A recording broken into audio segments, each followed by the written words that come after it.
This is the weekly Health Law News Nugget from Southern Health Lawyers. I'm Rich Sanders. And this is the Health Law News Nugget for February 5th, 2019. Well, everybody, after you saw the special edition of the Health Law News Nugget from the nation's capital back during the shutdown, since then a lot has happened. The government shutdown has ended temporarily.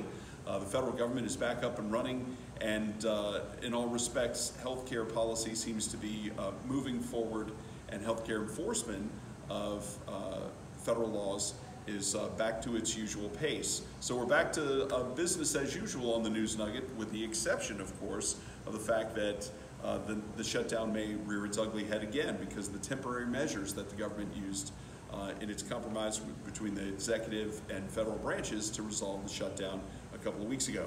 In the meantime, the big news this week was the State of the Union address.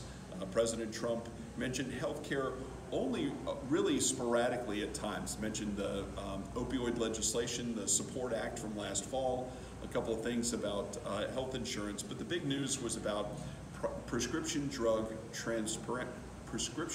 price transparency and federal law that he anticipates there. Now, for normal watchers, regular watchers of the News Nugget, this is not a new topic.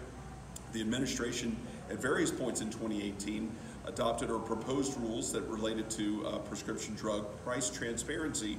So the main reason that's important from the State of the Union is that the President's going to maintain the administration's focus on drug price transparency and continue to make that a priority going forward. One other news note from Washington this past week: the Supreme Court got filings from various health insurance companies on Monday of this week, where the health insurance companies were going to the Supreme Court to say that the administration didn't properly pay losses to them under what's called the risk corridor. Basically, the PACA, the health reform law from 2010, said that if a health insurance company is operating on the exchange at a loss, then it can apply to the federal government for basically a subsidy. That program is called the risk corridor, and the Trump administration in 2017 and 18 withheld funding for the risk corridor to the tune, these health insurance companies say, of over $10 billion. So it'll be interesting to see how the Supreme Court rules after seeing these pleadings this week.